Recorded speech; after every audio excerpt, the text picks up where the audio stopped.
안녕하세요. 존 버나드입니다. 자, 여러분 또 제가 말한 대로 거의 뭐 다 적중을 하고 있습니다. 제가 언제 또 말했죠. 제가 몇 달 전부터 이 딥시크가 나오고 나서부터 이제는 엔비디아가 아마 고점을 찍고 내려갈 것이다. 이거 말했는데 거의 뭐 맞아 들어가고 있고, 그다음에 미국의 빅테크 종목들이 계속 내려갈 것이다. 그러니까 앞으로는 진짜 뭐라 고 본질이 있는 실물이 있는 금이 이제는 더 많은 가치를 가질 것이다. 이거 제가 매번 말씀드렸죠. 그다음에 패권 구도가 지금 어떻게 될지 모르니까 미국과 중국이 이렇게 경쟁을 하게 되면은 결국에는 서로 이제 달러나 아니면 위안화나 경쟁을 추구할 거예요. 그러면은 다른 나라들이 보기에는 누가 이길지 모르니까 결국에는 금을 더 많이 매입을 할 것이다. 다른 나라 중앙은행들은, 세계 나라 중앙은행들은. 그래서 제가 금의 가치가 계속 올라갈 것이다 이렇게 말씀드렸죠. 그리고 지금 보면요. 관세 전쟁이 이제는 진짜 서로 이제 양보를 안 한다 이렇게 나오고 있습니다. 왜냐하면은요. 원래 18년도 때 이 관세 전쟁을 할 때는 중국이 가서 이렇게 머리를 숙이면서 대화를 시도했거든요. 근데 지금은 중국이 그렇게 대화를 시도하다기보다는 오히려 "끝까지 가 보자. 우리도 자신이 있다." 뭐 이렇게 나오고 있거든요. 그래서 지금 보면 관세를 트럼프가 245%까지 했다고 합니다. 이거는 사실상 이제는 "거래를 안 하겠다." 그래서 "이게 중국 상품에 대한 미국의 최대 새로운 관세예요." 이렇게 나왔습니다. 그래서 트럼프의 항상 두 배로 늘리는 전략은 미국 경제를 파괴할 것입니다. 그러니까 서로 거래를 안 하면은 과연 누가 먼저 망가질까 이게 관건이죠. 그래서 지금 제가 11 시가 넘어서 지금 녹화를 하고 있는데 어제 거 차트고요. 오늘 지금 보니까요 또 나스닥이 2% 이상 빠지고 있습니다. 그래서 지금 한번 보도록 하겠습니다. 지금 차트를 보면 엔비디아가 6.57% 빠지고 있고, TQQQ도 6.47%, 그다음에 뭐 SOXL 속스는 10%나 또 빠지고 있네요. 제가 반도체 안 좋다고 말씀드렸죠. 그다음에 QQQ 나스닥 100도 2.13% 빠지고 있고요. S&P 500도 1.37% 빠지고 있습니다. 그래서 제가 다 안 좋다. 그래서 저는 금을 추천을 해 드렸잖아요. "금이 가장 낫다." 이렇게 "가장 좋다." 이렇게 말씀드렸는데 금 ETF 보면 날아가죠. 이거 보세요. 와, 이거 차트 보세요. 금이 이게 날아가고 있어요. GLD 차트가 날아가고 있고요. 뭐 베리골드는 볼까요? 베리골드는 뭐 별로, 이건 금 채굴 업체라서 이게 크게는 없거든요. 뉴몬트나 뭐 이런 데는 지금 상승하고 있지만 지금 뭐 크게 오른 건 아닙니다. 근데 지금 보면 금이 진짜 날아간다. 제가 금이 계속 날아간다고 말씀드렸죠. 이렇게 잘 가고 있다. 그래서 금이 지금 보면요.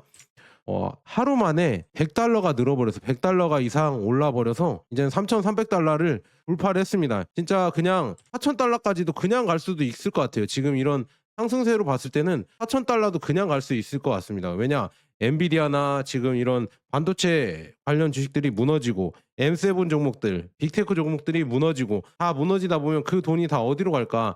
당연히 원자재로 가겠죠. 지금 우라늄 가격이 엄청나게 오르고 구리 가격이 오르고, 워렌 버핏도 역대급 현금을 모아서 일본 상사 주식을 샀잖아요. 근데 일본 상사가 뭐를 하는 업체예요?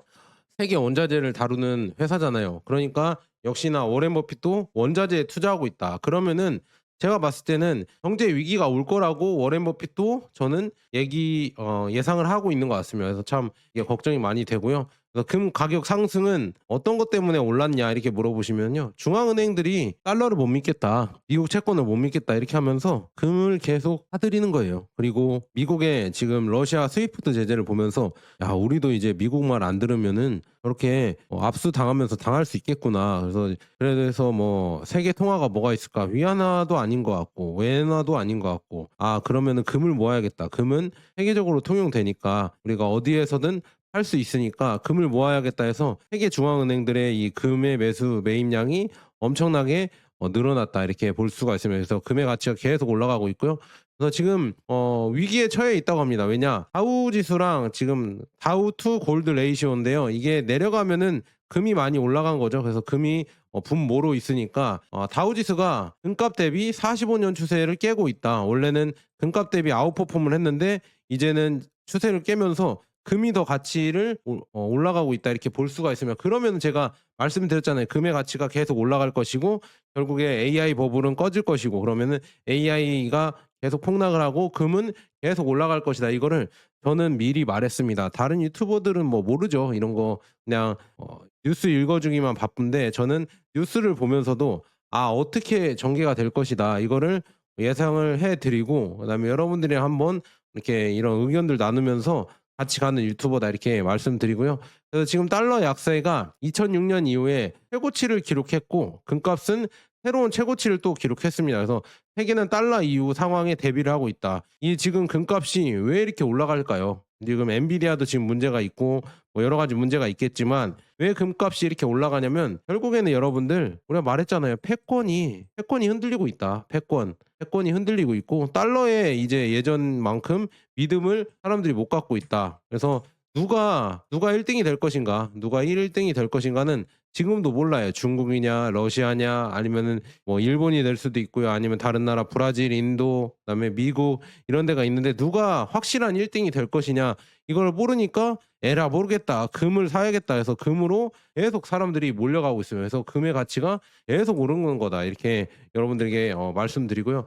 그래서 지금 보면은 미국은 이미 시작했습니다. 지금 엔비디아가 지금 중국에 H20 칩을 판매하는 것을 이제 또 트럼프가 금지를 했습니다. 야, 이렇게 지금 엔비디아 칩을 막아 버렸는데요. 정작 피해 보는 거는 어디냐 물어보면은 엔비디아가 피해를 보겠죠. 지금 엔비디아가 1 분기 만에 7.8조 손실을 얻을 것 같다. 저사양 AI 칩 이 중국으로 수출 금지 때문에. 그래서 H20이 뭐냐? 이 H20 수출을 금지시켰는데, H20이 뭐냐면은요. 여기 지금 기사에 나와 있거든요. 엔비디아가 이 바이든 정부 때부터 최첨단 반도체 대중 수출을 규제했잖아요. 그래서 엔비디아는 이 규제를 피하기 위해 기존의 H100 칩에서 성능이 낮아진 H20 칩을 제작해 중국에 수출해 왔는데, 이번에 트럼프 행정부가 규제를 강화하면서 성능이 낮은 H20까지 수출 제한 조치가 확장된 것이다. 그래서 H20 칩은 그간 미국 정부의 규제 적용을 받지 않는 한도 내에서 중국에 제공할 수 있는 가장 최고급 사양의 AI 칩이었다. 연상 능력은 낮지만 고속 메모리 및 기타 칩과의 연결성이 뛰어나 슈퍼컴퓨터를 만드는데 유용하게 사용될 수 있는 것으로 알려졌다. 그래서 엔비디아의 최신 AI 칩 블랙웰보다 성능이 낮지만, 블랙웰에서 사용되는 고대역폭 메모리 HBM을 장착돼 일부 성능이 개선됐다. 이렇게 나와 있네요. 그래서 이렇게 해서 딥시크도 H20으로 돌렸다. 이렇게 AI 스타트업 딥시크도 1월에 H20으로 돌려서 이렇게 개발을 했다. 이런 얘기가 나오고 있거든요. 그래서 지금 보면요. 향후에 이렇게 지금 수출 제한이 계속된다고 하면 엔비디아가 지금 향후 4년간 지금 미국에서 최대 5,000달러 700조 원 규모의 AI 인프라 생산하는 내용의 투자 계획을 밝힌 지 하루 만에 이게 나왔다고 합니다. 그래서 참 엔비디아도 그렇게 노력을 하는데 좀 해가 된 상황이다. 지금 뭐라고 해야죠?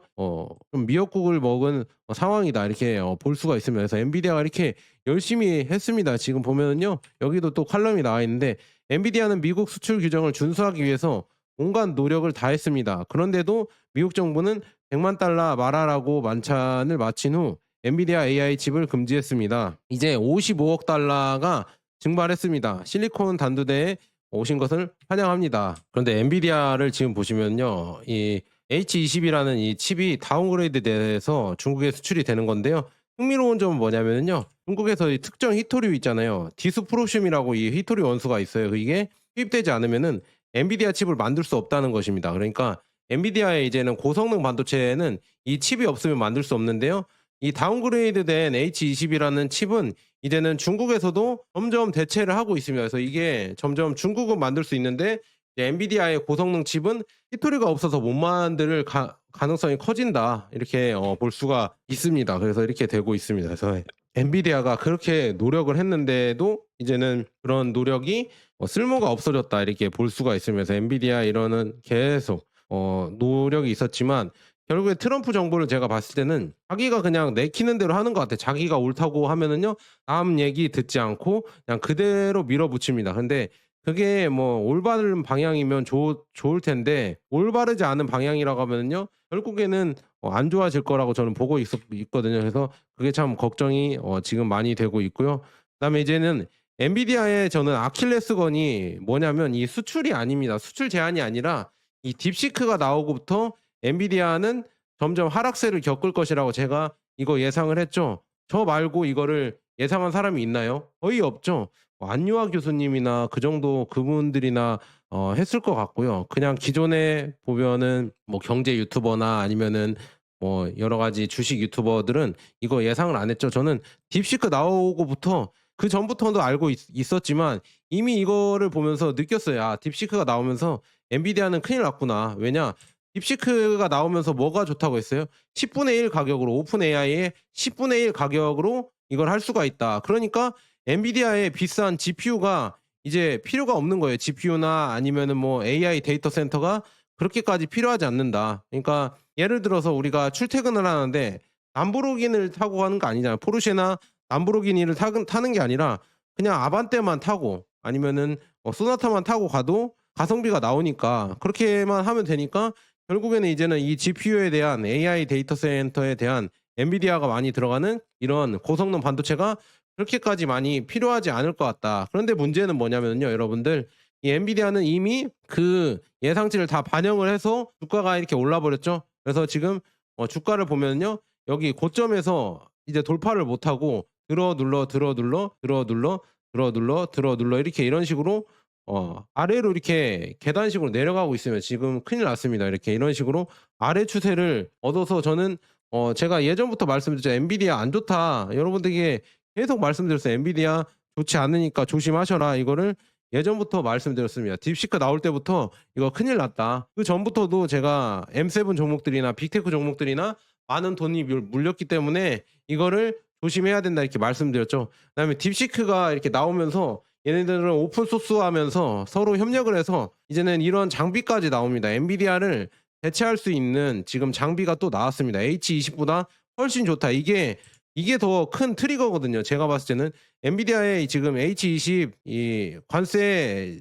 제재가 나오기 전부터 이미 이게 나왔습니다. 하웨이의 어센드 칩이라고 해서 클라우드 매트릭스 384가 나왔다. 그래서 5억 9천만 명 고객 중에 68%가 딥시크를 사용을 했고 딥시크의 열풍 때문에 웨이브 검색에서도 나타났습니다. 그래서 웨이브에서 이미 클라우드 매트릭스와 어센드 910C 이거를 사용하고 있다고 밝혔습니다. 그래서 H20보다 엔비디아 H20보다 훨씬 더 좋다. 어센드 컴퓨팅은 하웨이 클라우드에서 빠르게 제공될 수 있다. 그러니까 엔비디아를 이미 딥시크가 대체를 하고 그다음에 하웨이의 이런 어센드 칩이 대체를 하고 있다. 이렇게 볼 수가 있습니다. 그래서 딥시크 소프트웨어랑 하드웨어를 통합을 해서 활용도를 40% 향상시킬 수 있다. 이렇게 나와 있고요. 하웨이는 큰 클러스터를 55%의 MFU라고 말합니다. 이렇게 나가거든요. 그래서 쭉 해서 이런 칩들이 이렇게 사용을 하면은 결국에 엔비디아가 없이도 큰 이런 효과를 얻을 수가 있다. 여기에 딥시크까지 해서 개발이 되고 있기 때문에 엔비디아가 이제는 점점 필요가 없어진다. 예전에는 엔비디아에 많은 의존을 했지만 이제는 엔비디아를 대체하고 이렇게 나오니까 엔비디아 주가가 좋아질래야 좋아질 수가 없겠죠. 그다음에 하웨이는 계속 개발을 하고 있습니다. 지금 클라우드 개발이나 아니면은 하모니 OS 개발이나 쿰펑 개발자나 어센드 개발자가 계속 이렇게 엄청난 규모의 이런 직원들이 일하면서 계속 발전을 하고 있으면서 그래서 하웨이 클라우드는 자체 KP CPU와 어센드 GPU를 사용해서 실행이 된다고 하면서 이제는 뭐라고 해야죠? 엔비디아가 필요 없이 퀄컴 반도체가 필요 없이 인텔의 GPU가 필요 없이 이제는 엔비디아 이런 거 필요 없이 하웨이가 다 돌릴 수가 있다. 이렇게 볼 수가 있으면서 이렇게 지금 나와 있고요. 그다음에 지금 샤오펑도 이제는 2분기에는 엔비디아 칩을 사용을 하지 않고 자체 개발한 지능형 AI 주행 칩 튜링을 사용할 거라고 합니다. 그래서 신형 샤오펑 차량에 먼저 탑재될 이 지금 튜링 칩이라고 하거든요. 이 칩이 탑재가 된다고 하면요. 고성능 컴퓨터 칩이면서 이제 자율주행을 아마 담당을 할 거예요. 그래서 이게 어디에 쓰이냐면 운전자 보조 시스템 자율주행 이쪽이죠. 여기에 지금 엔비디아의 이 칩이 많이 쓰이는데 이거의 의존도를 이제는 또 샤오펑에서도 줄인다고 합니다. 그래서 중국 전기차 업체인 샤오펑에서도 이런 엔비디아의 올인 X 칩을 원래 사용을 해서 이런 거를 엔드 투 엔드 이런 자율주행을 했었는데 이거를 이제는 자기가 대체를 해서 만들어낸다. 그래서 이 정도 기술까지 나왔습니다. 그러니까 이거는 지금 2-3년 전부터 이게 실행이 됐거든요. 그러니까 저는 중국 전기차도 투자하면서 이거를 분석해 보니까 '야 얘네들이 이미 이런 거를 미리미리 생각을 했었구나.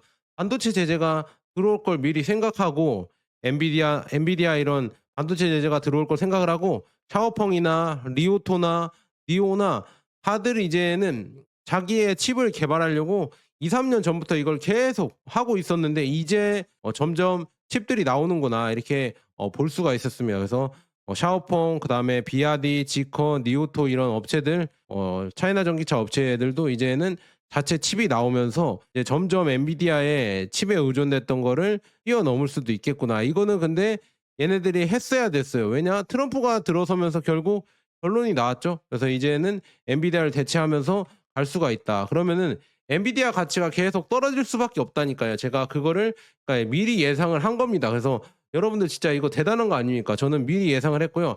그다음에 ASML 얘기도 해드리겠습니다. ASML도 제가 옛날에 올렸던 이 영상에서 지금 하웨이가 EUV 장비를 이제는 개발을 했다. 이제 26년에 양산이 될 것 같은데 25년 3분기에 나오고 양산은 26년에 나올 것 같다고 이렇게 제가 이거 소개해드렸죠. 뭐 그래서 방식도 LDP 기술을 이용해서 중국이 국내 개발한 EUV 기계가 현재 하웨이의 동강 공장에서 테스트를 진행 중이다 이렇게 나와 있거든요.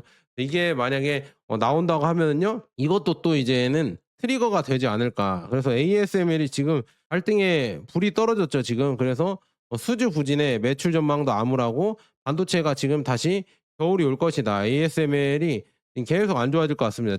독점을 했던 게 이제 점점 중국에서 EUV 장비가 나온다고 하면은요, 점점 이제 힘들어지지 않을까 저는 그렇게 보고 있습니다. 그래서 지금 그렇게 보고 있어서 반도체 ETF 보니까 지금 계속 내려가고 있죠. 계속 줄창 내려가고 있습니다. 왜냐? 지금 아까 말씀드린 반도체 제재도 있고 그다음에 중국이 딥시크를 만들고 그다음에 자체 칩을 만들면서 개발이 되고 있으니까 앞으로 반도체의 미래가 좋지 않아요. 이렇게 관세 전쟁을 하고 그다음에 무역 제재를 한다고 하면은요. 반도체는 더더욱 지금 중국 시장에 20에서 30% 비중을 갖고 있는데 그거를 판매를 못 한다고 하면요. 주가는 다 박살이 날 수밖에 없죠. 그래서 이게 좋지 않은 상황이다 이렇게 볼 수가 있고요.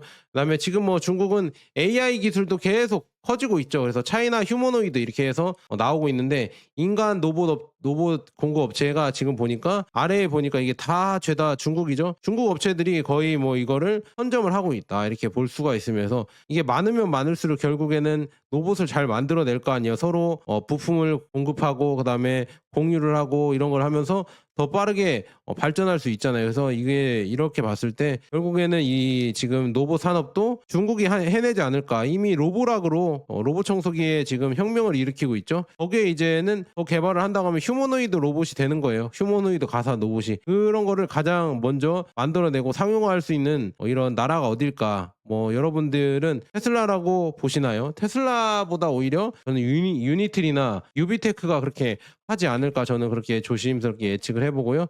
비아디에서 제가 이거 어제인가 엊그제 말씀드렸죠. 24초 만에 30km, 그다음에 5분 만에 400km 충전이 되는 이런 충전기가 나왔다고 했죠. 근데 이 기술이 지금 거짓이 아니고 진짜로 이렇게 판명되고 계속 나오고 있으니까 세계가 경약을 하는 거죠. 그래서 이렇게 볼 수가 있고요. 그다음에 지금 관세 이런 전쟁 때문에 뭐 엔비디아랑 ASML만 박살난 게 아니고요. 그다음에 또 이제는 물밑에서 어떻게 돌아가는지 이것도 봐야겠죠. 지금 마침내 지금 많은 관찰자와 분석가들이 한동안 떠들썩하게 떠들던 내용이 지금 확인해주고 있는 비밀이 밝혀졌다. 여러 소식통이 아일랜드 신문 여기에 아이리시 타임즈에 해당 문서의 존재를 확인했다고 하거든요. 이 문서는 지난주 워싱턴에서 사이먼 해리스 아일랜드 부총리와 하워드 루튼이 미국 무역장관이 회동한 후 배포되었다고 합니다. 그래서 브리핑에서는 미국이 중국과의 분리를 원하며 트럼프 대통령과 무역협정을 체결하는 모든 국가도 중국과 거리를 두어야 된다. 그러니까 중국이랑 이제 아예 진짜 디커플링을 사생결단을 하겠다. 그러니까 우리 쪽으로 이제는 다 붙어라. 유럽도 이렇게 얘기를 했다고 합니다. 이 문건이 공개가 됐다고 하면서 이렇게 보시면 될 것 같고요. 트럼프가 좀 얘기하는 겁니다. 이게 그 뭐라고 해야죠? 오징어 게임을 보는 것 같죠. 레드라이트, 그린라이트에서 무궁화 꽃이 피었습니다 해서 지금 누가 올 것이냐 이거를 다 협박을 하고 있는 겁니다. 한국, 영국, 호주, 인도, 그다음에 일본 이렇게 해서 누가 먼저 올 것이냐, 나랑 협상을 누가 할 것이냐, 누가 먼저 죽을 것이냐 이거를 보고 있다 이렇게 볼 수 있는데 지금 아직 아무도 안 가고 있죠. 그다음에 트럼프는 지금 유럽을 계속 압박을 하고 있죠. 자기 에너지를 사라. 에너지를 사면 무역 적자가 해소가 된다. 이런 식으로 지금 압박을 하고 있죠. 그래서 참 걱정이 많이 됩니다. 지금 이따가 지금 말씀드리겠지만 어떻게 지금 미국이 이 지경이 됐을까 이렇게 볼 수가 있고요. 근데 유럽은 지금 똑똑한 유럽들은 중국에 붙고 있습니다. 지금 페드로 산체스 스페인 총리가 베이징에 왔다 갔죠. 그래서 서로 협력을 하기로 제가 이거 엊그제도 말씀드렸죠. 이렇게 계약을 체결하고 갔고, 그다음에 EU도 이제는 7월 달에 베이징에서 정상회담을 할 것 같다. 그러니까 EU도 유럽도 그렇고요. 돈을 벌 수 있는 데가 어디냐면요. 중국이에요. 중국에서 돈 벌 기회가 많지 미국에서 돈 벌 기회가 많지 않습니다. 왜냐? 미국은 저기 멀리 떨어져 있고 육지로도 붙어 있지 않기 때문에 미국이랑 거래가 더 힘들고요. 오히려 지금 중국의 시장도 크잖아요. 14억의 인구에서 이제 중산층이 진짜 절반 이상만 된다고 하면 그 시장만 해도 어마어마한 규모이기 때문에 미국을 굳이 그렇게 목매지 않아도 중국에 붙는 게 오히려 나을 수도 있겠다, 이렇게 지금 사람들이 생각을 하는 것 같습니다. 그래서 이런 걸 지금 트럼프가 보고 못 이기게 할 텐데 참 걱정이 많이 된다. 자기한테 다 조아리길 바랬을 텐데 참 걱정이 되는데요. 지금은 그렇게 조아리지 않는 것 같다, 이렇게 볼 수가 있으면서 이런 식으로 보시면 될 것 같고요. 그다음에 트럼프는 이미 발빠르게 돌아다니고 있죠. 저번 주에 지금 스페인 총리를 만나고 이제는 직접 이제 베트남이나 캄보디아나 말레이시아 동남아 순방에 나섰습니다. 그래서 말레이시아를 지금 3 일간 방문을 했다고 하는데 어제부턴가 오늘부턴가 방문을 했다고 합니다. 그래서 방문 장소로 선택된 것으로 지금 영광이다, 말레이시아 총리가 이렇게 얘기를 했고요. 두 나라의 이제는 깊은 존중과 우호 관계를 더욱 강화했으면 좋겠다, 이렇게 얘기가 나오고 있어요. 이렇게 나와서 환대해 주면서 인사를 하고 있죠. 그래서 참 기대가 많이 된다, 이렇게 볼 수가 있고요. 그다음에 이제 베트남 갔다 온 것도 제가 엊그제 말씀드렸죠. 그래서 베트남이랑도 이렇게 계속 협력을 하면서 제가 봤을 때는 이 주변 국가들, 중국의 주변 국가들은 중국의 경제에 영향을 받을 수밖에 없습니다. 그러니까 아마도 중국이랑 더 붙을 가능성이 큽니다. 그래서 중국이 해줄 수 있는 게 많잖아요. 스마트 국경 항구로 중국과 베트남 무역이 중단 없이 원활하게 할 수 있도록 이런 인프라나 이런 항구나 이런 걸 깔아줄 수가 있고요. 그다음에는 이제는 항공기도 이제는 팔 수 있다, 이렇게 나와 있습니다. 그리고 베트남의 고속철도와 더 큰 시장 접근성에 대한 지원을 하겠다, 이렇게 나와 있고, 하지만 실제로는 시진핑 입에서 직접 나온 새로운 생산력에 대한 도움을 원합니다. 그래서 AI, 친환경 기술, 로봇공학 같은 기술은 산업의 4.0 시대를 강력한 힘이다. 4.0 시대의 강력한 힘이다, 이렇게 나와 있습니다. 그래서 지금 보면 중국은 베트남에 지금 비행기, 자기의 코맥이라고 해서 중국 비행기의 회사인데 비행기를 수출하려고 지금 베트남에 이렇게 하고 있고요. 라오스나 이제 베트남에 이 C909, 그러니까 C909 이 비행기를 이제는 빌려준다, 임대를 해준다, 이렇게 나왔습니다. 그래서 이제 점점 중국의 비행기가 수출이 되는구나, 이렇게 볼 수가 있겠죠. 그런데 중요한 거는 트럼프 대통령이 향후 20년간 터무니없는 관세로 인해서 보잉은 지금 위기에 처했습니다. 지금 히토류가 수출이 안 돼서 보잉 장비도 제대로 안 나오고 있는데 거기에 덮친 격으로 중국에서 8,830대의 항공기를 납품하지 못하게 되었다. 그래서 보잉은 미국 최고의 기업 중 하나입니다. 최종 조립 및 공급망에 관련 일자리 감소는 막대할 것이다, 이렇게 나와 있습니다. 그래서 보잉도 큰일 났다. 왜냐, 여기에 들어가는 부품이나 히토류 이런 거는 중국이나 러시아에서 나오는데 이제는 수출 제재로 수출이 안 들어온다 하면요 더 비싸질 것이고 이제 더 힘들어질 것이다. 그리고 중국 시장을 잃으면은 더 많은 매출이 줄어들 것이다. 그래서 에어버스는 신났죠. 에어버스는 중국이랑 이렇게 협력을 하면서 신이 나고 있다. 왜냐, 더 많이 팔아먹을 수 있는 시장이 됐으니까, 이렇게 볼 수가 있습니다. 그래서 이걸 한번 읽어드리면요. 지금 보잉이 중국 시장에서 매출 감소로 인해 재정적 손실을 겪고 있으며 중국은 에어버스와 자국 항공기 업체인 코맥 여기에 더 큰 기회를 줄 예정이다. 원래 이렇게 하려고 하고 있었고요. 그다음에 현재 EU에서 주요 무역 장애물은 중국이 아닌 전통적인 동맹국인 미국으로 미국이 유럽에 어려움을 주고 있다, 이렇게 나왔습니다. 그리고 EU는 미국과의 무역에서 독점적인 힘을 결성하기 위해 형성되었으며 미국의 무역에 상당한 방해 요소가 된다, 이렇게 나와 있고 쭉 보면 미국이랑 많이 엮여 있는데 이거를 점점 이제 중국으로 풀려고 하고 있죠. 그래서 중국은 유럽 항공기 구매에 대해서 더 많은 기회를 제공할 수가 있고요. 글로벌 공급망에서 달러 사용 축소로 이어질 가능성이 있다. 그래서 이제는 점점 중국도 유럽이랑 거래할 때도 그냥 위안화로 합시다. 위안화로 해서 뭐 달러 없이도 할 수 있잖아요. 요즘은 편해졌으니까. 그래서 달러 대신 또 다른 통화로 거래할 수 있는 기회가 늘어난다. 지금 보면 점점 지금 중국이 위안화 거래를 늘리고 있거든요. 사우디랑도 그렇고요. 지금 영국이랑도 지금 채권도 발행을 하고 이런 거 봤을 때 점점 위안의 가치를 높이고 있는데 이게 계속되면 이 트리거로 작용을 해서 달러 약세가 되고 달러의 패권이 좀 흔들릴 수도 있겠구나. 이거를 생각을 해볼 수가 있고요. 그다음에 지금 히토류도 수출이 안 되고 있잖아요. 근데 히토류가 수출이 안 되면요.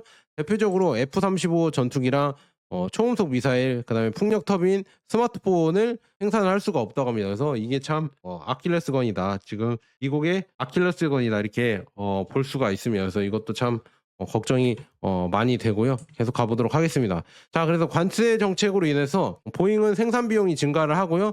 이제 심각한 문제에 봉착을 할 겁니다. 그래서 보잉 787 드림라이너 경우 60% 부품을 해외에서 조달되며 이로 인해 부품 비용이 지금 최소 10% 상승을 했다고 합니다. 그래서 이에 따라서 보잉은 항공기 가격을 추가로 900만 달러로 증가할 수 있다고 우려를 제기했다. 그래서 이제는 수익 감소에 직면하고 있고요. 그다음에 납품 지연을 선언하고 있다. 이렇게 지금 보잉이 안 좋아지고 있다. 이렇게 볼 수가 있네요. 그래서 이런 거 여러분들 잘 보시고요. 비아디나 아니면은 중국 입장에서는 이 개발도상국을 도와줄 게 워낙 많습니다. 지금 뭐 비아디에서 추구하는 이 태양광이나 태양광 발전소나 태양광 지금 잘 없잖아요. 태양광이 개발도상국엔 별로 없고 그다음에 연결망이 별로 없기 때문에 태양광이 더 좋거든요. 그 지역에만 쓰는 거는 태양광도 해주고 있고 그다음에 그리드도 해주고 있고 전기차도 수출하고 배터리까지 같이 수출하면서 전 세계에 지금 전기차, 친환경 이런 인프라를 깔아줄 수 있는 데가 중국 말고 없다. 제가 봤을 때는 미국은 이거 돈만 주고 하는 방법은 몰라요. 기술자들도 없고 그래서 결국 중국이 이런 거를 할 수가 있다. 그러니까 요즘 개발도상국이나 발전하는 이머징 국가들이 중국이랑 사업을 하려고 하는 게 다 이런 이유가 있다 이렇게 볼 수가 있고요. 그다음에 중장비 업체들도 중국이 막강하기 때문에 결국에 이런 것도 있어서 결국 중국이랑 많이 거래를 하려고 하고 있다. 우리나라도 뭐 두산이나 이런 게 있었는데 지금도 있는데 이제는 중국제를 더 많이 쓴다고 합니다. 그래서 이건 또 기대가 되고요. 그다음에 지금 중국은 관세 전쟁 와중에도 지금 1분기 GDP를 경제 성장률을 발표를 했는데 5.4가 나왔습니다. 그래서 예상외로 훨씬 잘 나와서 대단하다 이렇게 볼 수가 있습니다. 근데 주가는 지금 오르진 않고 있어요. 금만 계속 오르고 있습니다. 그리고 지금 중국과 미국이 지금 무역 전쟁을 하는데 서로 이제 어디가 유리할까 이걸 한번 따져 봅시다. 그래서 한번 이런 지표로 가져왔는데요. 지금 트럼프보다 더 많은 영향력을 행사하는 이유에 대해서 지금 시진핑이 무역 전쟁에서 이런 이유에 대해서 설명을 하고 있다고 하는데요.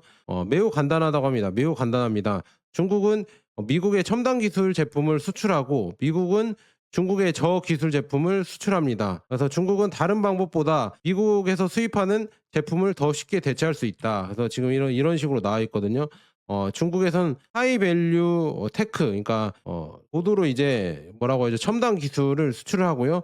미국은 저기술을 이렇게 중국에 수출을 한다고 하거든요. 이게 대체 뭐냐 이렇게 예를 들어 드리자면 지금 중국은요 이 관세 제재 이런 거를 지금 실시를 하는데 이제 미국산 LNG나 소고기, 닭고기, 대두 이런 데에다가 이 사실상 구매 중단을 했습니다. 근데 이게 바로 미국에서 중국으로 많이 수출되는 이런 상품이거든요. 하지만 모든 것에는 대체 가능한 자원이 있다. 그래서 지금 반면 미국은 중국 제품에 대해서 대체할 수 있는 기업이 없습니다. 그렇죠? 왜냐하면 제조업이 없기 때문에 대체하기가 힘들다. 그리고 중국만큼 제조를 하는 국가도 없고 중국보다 싸고 품질 좋게 만드는 국가가 없기 때문에 결국에는 대체를 할 수가 없는데 중국은 지금 이렇게 보시면 호주산 쇠고기가 미국산 쇠고기를 대체하고요. 그다음에 브라질이 미국산 콩을 대체를 합니다. 그리고 이렇게 하는데 하지만 중국산 배터리, 중국산 히토류, 중국산 전자제품 등을 대체할 수 있는 사람은 누구일까요? 아무도 없다. 그러니까 이렇게 계속 간다고 하면요. 미국이 더 피해를 볼 게 뻔하다 이렇게 나와 있습니다. 그래서 지금 보면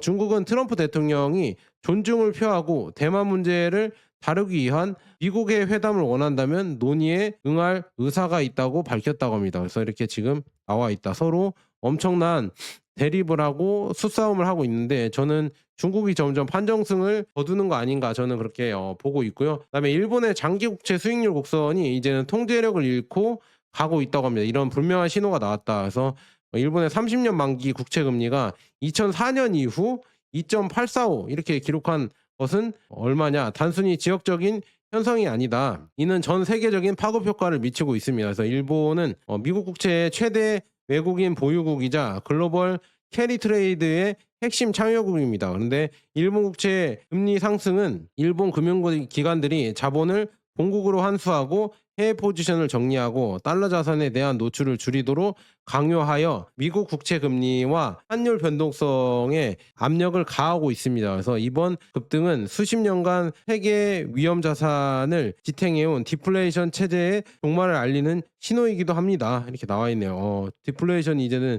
일본에서도 이제는 인플레이션이 발생을 하고 있습니다. 30년 침체였는데 이제 다시 인플레이션이 발생하고 있고요. 한때 저금리의 세계적 중심이었던 일본이 더 이상 채권 시장을 억제할 수 없게 된다면 전 세계적으로 듀레이션 위험 재평가의 가능성을 열어주는 셈입니다. 그래서 이는 일시적인 현상이 아니라 국가 차원의 경종이다. 지금 이렇게 얘기가 나오고 있습니다. 그래서 지금 뭐 금의 가치가 계속 올라가는 이유가 다 이런 이유가 있는 것 같습니다. 그래서 2월 중앙은행의 전 세계 순금 매수량이 24톤으로 2024년 11월 이후 가장 많았다고 하면서 이는 지난 21개월 동안 순매수 기간이 20개월째임을 의미합니다. 이렇게 나와 있거든요. 그래서 세계금협회에 따르면 중앙은행들은 현재 16년 연속 순매수를 기록할 것으로 예상이 된다. 이렇게 16년 연속 지금 순매수를 기록할 것으로 예상이 되고요. 지난 3년 동안 세계 중앙은행은 무려 3,176톤의 금을 매입했습니다. 그래서 중앙은행은 마치 위기에 처한 것처럼 금을 매수하고 있다. 근데 금이 지금 위기에 처한 것처럼 엄청나게 올라가고 있죠. 그런데 문제가 뭐냐? 중앙은행은 마치 위기에 처한 것처럼 금을 매수하고 있고 미국은 급증하는 부채 발행을 처리하기 위해서 달러 가치를 계속 떨어뜨리고 있다. 그러니까 미국의 이 부채가 문제라는 얘기예요. 부채가 문제이기 때문에 다른 나라 중앙은행은 달러보다 미국 국채보다 금을 더 선호를 하게 되는 것입니다. 그래서 이렇게 계속 된다고 하면요. 결국에는 원래는 지금 미국 입장에서 이 부채를 갚지 않으려고 하고 있는데 점점 중국의 위안화 거래가 늘어나고 그다음에 금 가격이 계속 올라가고 달러에 대한 불신이 커지면 커질수록 이거는 한 번에 이제는 큰일 날 수가 있다. 진짜 빚을 갚아야 될 이런 상황이 올 수가 있어서 정말 미국 입장에서는 큰일 날 수도 있다 이렇게 말씀드리고요. 그다음에 금 펀드 유입액이 지금 올해 들어 800억 달러로 역대 최고치를 기록했다고 합니다. 그래서 지금 2020년 전체 기록된 이전 최고치보다 2배 높은 수치이다. 그래서 시장 불확실성이 급증하면서 투자자들은 금의 역대 최대 속도로 자금을 쏟아붓고 있습니다. 저도 금을 요즘은 주식보다 금을 더 많이 모아가고 있거든요. 그 결과 금 가격은 연초 이래 22% 상승했으며 다른 모든 자산의 종류보다 수익률이 높았습니다. 지금 S&P 500, 나스닥 100보다 수익률이 높죠. 그다음에 피터 쉬프인가 그 사람은 다우지수인가 S&P 500이랑 지금 보면은요 20년 차트라고 했나 그렇게 보면 하나도 오른 게 없다고 합니다. S&P 500이 금의 가치로 환산하면 오른 게 없다. 그러니까 부자가 되는 게 아니라고 또 이렇게 얘기하거든요. 20년 들고 있어도 인플레이션이 발생해서 S&P 500 20년 들고 있어도 부자가 되는 게 아니다. 이런 식으로 생각해 볼 수도 있고요. 그 다음에 금 가격은 지난해 사상 최고치를 52번이나 기록하며 12년 만에 최고 기록을 세웠습니다. 그래서 제가 봤을 때는 이게 진짜 뭔가 큰 위험이 다가오기 전에 안전자산으로 옮기는 신호일까 저는 그런 것까지 한 번씩 생각을 해봐요. 지금 보면 금 가격이 이렇게까지 올라가는 거 봤을 때는 진짜 뭔가 위기가 오는 거 아닌가 저는 그렇게 한번 생각을 해봅니다. 그래서 여러분들 이거 한 번씩 보시면 될 것 같고요. 그래서 금속 부문 업데이트를 하면요. 대형 금강의 주요 돌파가 일어났다고 하면서 지금 보면 이렇게 지금 금 차트가 계속 올라가고 있죠. 그래서 이제 앞으로 쭉 올라가고 있고 이거 커벤앤들 이런 차트 분석을 해주거든요. 이거는 다음에 또 길게 영상을 한번 마련해 보도록 하겠습니다. 그래서 이거는 그냥 일단은 넘어가고요. 그래서 강세장이 지금 와 있다는 걸 이렇게 보여주고 있거든요. 한번 차트 볼게요. 차트로 해석해 주시는 분인데 한번 잠깐 보도록 하겠습니다. 지금 이렇게 강세장에 돌입을 했다고 이렇게 차트로 설명을 해주시는 분이거든요. 그래서 이것도 다음에 좀 제가 시간을 좀 많이 들여서 해드리도록 하겠습니다. 그래서 이렇게 지금 금이 가고 있다. 금을 지금 모으셔야 돼요, 여러분들. 금이 진짜 가장 좋은 자산인 것 같습니다. 지금도 오르고 있죠. 지금 미장이 박살나고 있는데 금은 계속 올라가고 있다. 이거 이것도 강조하는 유튜버가 거의 없네요. 존 버나드 말고는 거의 없다. 다 똑같은 소리만 하지 뭐 "위장이 왜 빠졌니?" 이런 걸 볼 때가 아니라 금이 왜 오르는지 봐야 된다. 그래서 이달 초부터 저는 중국의 이 골드에 대한 관심을 새로운 동력으로 주목해 왔습니다. 그래서 이러한 추세가 계속되고 있지만 금값의 야간 움직임은 미국 선물 거래에 의해 주도되는 것으로 보입니다. 그래서 이달 초부터 암시적인 OTC 변동성이 증가를 했다. 그래서 이렇게 지금 금이 변동성이 증가했고 콜스큐도 그렇다고 합니다. 그래서 오늘 아침 통화한 은행들에 따르면 여기에 표시된 블룸버그 데이터는 아직 하룻밤 변동성을 완전히 반영하지 못했지만 일화적으로 헤지펀드가 상승에 관심을 보이고 있다고 합니다. 이렇게 나와 있고요. 그다음에 카자흐스탄 국립은행은 3월에 지금 공식 골드 보유고, 그러니까 금 보유고에 11톤을 추가했는데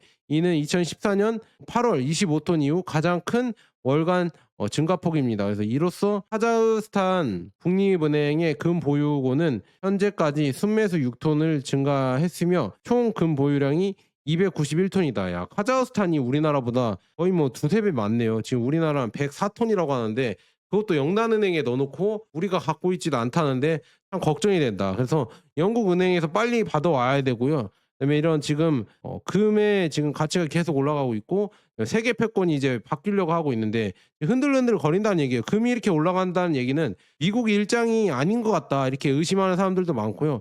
달러 약세가 지속되고 미국의 부채가 늘어나고 있어서 미국채를 못 잇는 사람들도 지금 생기고 있고, 그래서 지금 패권이 어떻게 될지 모르니까 러시아냐 중국이냐 브라질이냐 인도냐 미국이냐 이게 계속 흔들리고 있으니까 결국에는 금이 다국화 체제가 점점 가고 있어서 금으로 지금 사람들이 달리는 거 아니냐, 이 투자를 금으로 하는 게 아니냐, 저는 그렇게 보고 있습니다. 그래서 JP 모건도 달러가 안전하다고 말합니다. 이렇게 JP 모건은 달러가 안전하다고 말하는데 마치 액션 모빌이 기후가 좋다고 장담하는 것과 같습니다. 명목상 대체 사장들의 안정을 설교하기 시작하면 재단이 불타오르고 있다는 것을 알 수 있습니다. 그래서 지금 이렇게 나와 있으면 점점 JP 모건이 안전하다고 하고 있지만 달러 패권은 점점 내려오는 게 보이고 있고요. 그게 지금 금 상승에서 드러나고 있고, 그다음에 달러 인덱스가 하락하는 데서 볼 수가 있다, 이런 거를 얘기를 해줍니다. 그래서 저도